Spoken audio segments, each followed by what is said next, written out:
CBS News Miami. Good afternoon, and thank you for joining us. I'm Najahe Sherman, and welcome to CBS News Miami's 4 p.m. Quickcast.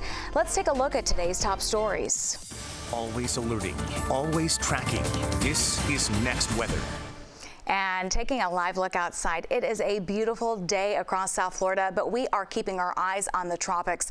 Let's get right to Next Weather meteorologist Cindy Pressler with the very latest. Yeah, beautiful conditions, and that's the way it's going to stick, at least for the time being. But again, we continue to watch what's going out in the tropics, and Lee, currently a tropical storm, is expected to become a hurricane as of the 5 o'clock update. We'll get that from the National Hurricane Center. We'll pass that information along to you, but expected to really strengthen quickly. Look at this, from Thursday morning, tomorrow morning, 100-mile-per-hour winds all the way up to 150 by Saturday morning. That is very quick. That is rapid intensification. That is expected to happen because we've got very warm water out here, very little wind shear, so there's really nothing to stop that from happening. This is the modeling, and everything is very much in agreement here. And notice this, as we get into the end of the cone here, turns a direct turn to the north. That's the way things are looking right now, but of course things can change. You've got to be sure you check in, but at this point it looks like this ridge of high pressure will weaken just a little bit and allow this to take a turn. Plus we've got the jet stream, a little trough of low pressure coming in across the southeastern part of the country, so that should help funnel this extremely powerful hurricane off to the north and eventually northeast and away from the United States. So no threat to South Florida. However, areas to the north along the coast want to continue to watch this because you never know, things can change. So this is the possible impacts, at least for our area, for South Florida. High surf, large swells, rip current risk, and that's really going to be about it. But this is going to be a long-term system that we'll be watching for several days going into next week. As far as our weather is concerned, boy, we couldn't have anything prettier right now. It's 90 degrees. High so far has been 91, and that's right about where we should be this time of September. But a little bit of moisture, low levels, so it feels like it's about 92 degrees. What a nice break from all that heat and humidity, and really no rain out there that we can speak of, even though our computer modeling wants to paint on a couple little spotty showers, maybe out in Monroe County, and that's about it. But the time we get into Friday, though, now we see a little bit more moisture, still that easterly flow, so we could see a spot shower by the afternoon. It's a possibility, but because of the easterly flow, they'll all move toward the inland areas and then eventually the west side of the state. Increasing moisture, though, as we head into the weekend. High pressure sitting out in the Atlantic, giving us that easterly flow. So beautiful, beautiful. Low rain chances again on Friday with those spotty showers. And then look at this weekend. Even though this is still below average rain chances, we could see a few showers going into Saturday, and especially Sunday. We're going to up that chance to about a 40% Monday as well. But this again is quite dry for this time of the year. We're still in the rainy season, right?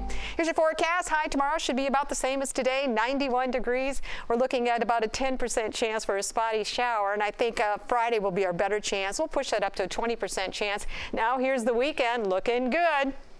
Temperatures 90, 91. Stick with that Monday, Tuesday of next week. And again, we're going to be watching the tropics all the way through the weekend and into next week. Something to watch, definitely. It's called Lee. All right, thank you, Cindy, for the very latest. Now to a disturbing scene out of Fort Lauderdale. A man in court accused of a horrific crime. CBS News Miami's Joan Murray has the details. So this closes a painful chapter for one very close-knit family.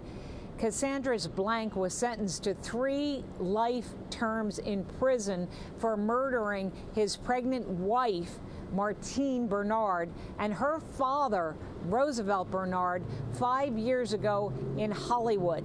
In court, Blank expressed some remorse.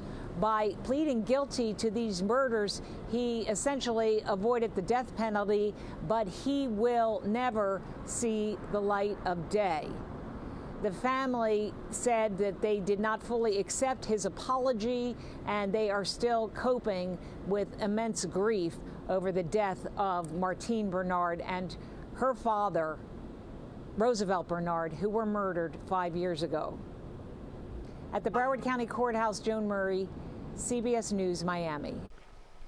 Students and staff were evacuated after a bomb threat at a South Florida high school. Chopper 4 was over the scene. You see the students there. It was at Plantation High School. That's along the 1300 block of Southwest 54th Avenue. As a precaution, the school was placed on lockdown. Students and staff were evacuated to Heritage Park for dismissal. No word yet if any explosives were discovered on school grounds. The Miami-Dade County Commission is discussing two controversial items on its agenda. The meeting got underway earlier this morning. The two big items up for discussion were packed with strong opinions on both sides. Commissioners heard public comment this morning. First, Miami-Dade Commission members are looking at a proposal for a new waste management site. It's off US 27 and Chrome Avenue. This comes after the waste-to-energy plant in Doral caught fire earlier this year. The Miramar mayor spoke out against the proposal. Take a listen. And think about it being in your backyard. Regardless of what you will hear about, it may not blow off black smoke, it may not smell as bad as some of the contemporary facilities that have been built years ago, but just because it's unseen doesn't mean it's not a nuisance. Another big item on the agenda today was a new lease with Miami Wilds. It plans to build a water park in the parking lot of Zoo Miami.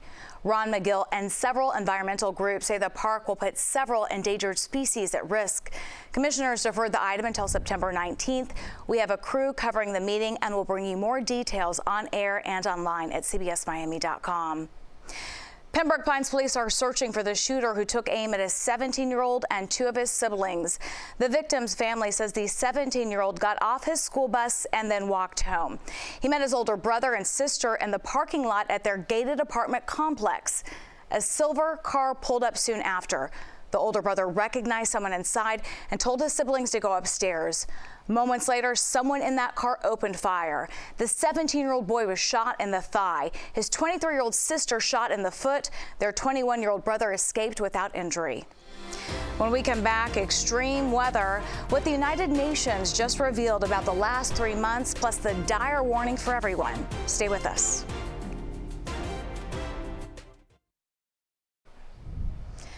Welcome back to CBS News Miami's 4 p.m. Quickcast.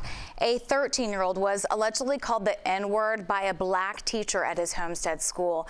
Now his parents are demanding action from the Miami-Dade School District. CBS News Miami's Chelsea Jones talked to the parents and has reaction from the school district.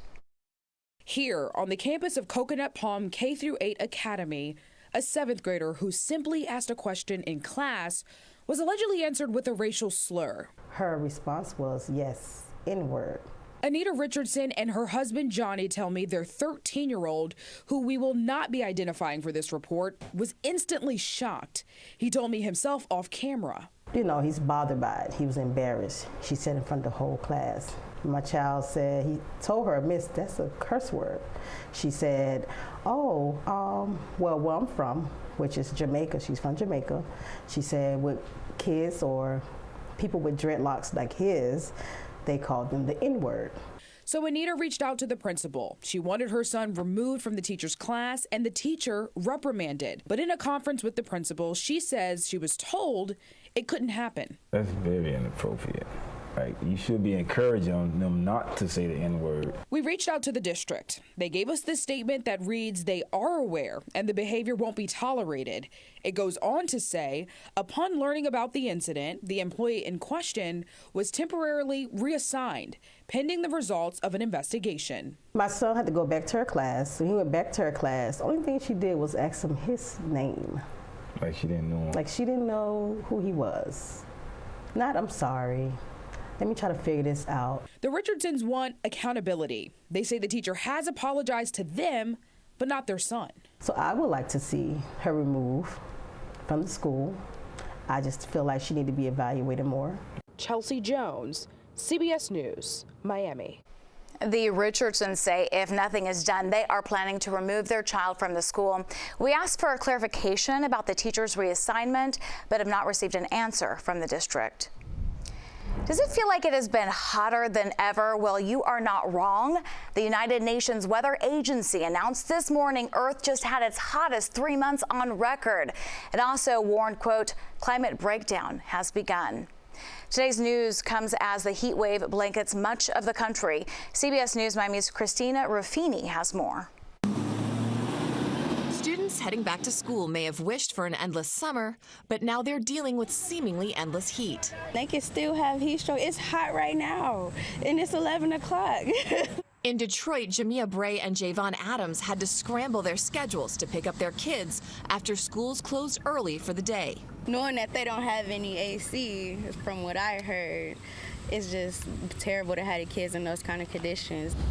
Detroit is just one of several hot spots across the Midwest and Northeast, shutting down schools or ringing the bell early due to unseasonably hot weather. Everybody should have air. I mean, you got air in your car, you got air at your job. Why not in our schools? With the heat, I'm glad that the kids are getting out of school because they have partial AC in the buildings. In Washington, D.C., 100 degrees, this is really the thing to do.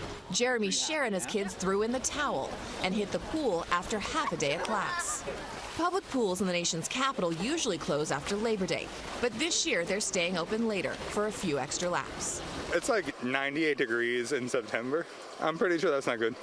Many schools are also canceling outdoor activities due to the excessive heat. And just to set the context for you, over Labor Day weekend, more than 30 heat records were set across the country. Christina Ruffini, CBS News, Washington. A big honor this afternoon for Florida International University. FIU is ranked the 29th best university in the nation and the 4th ranked public university by the Wall Street Journal. The paper released its listing of America's best colleges for 2024. The University of Florida came in at number 15 overall, University of Miami at 90, and Florida State at 102. The rankings were based on student and alumni survey. That's the CBS News Miami Quickcast. I'm Najahe Sherman. Hope you are having a great day. Stay tuned for more news right here on CBS News Miami.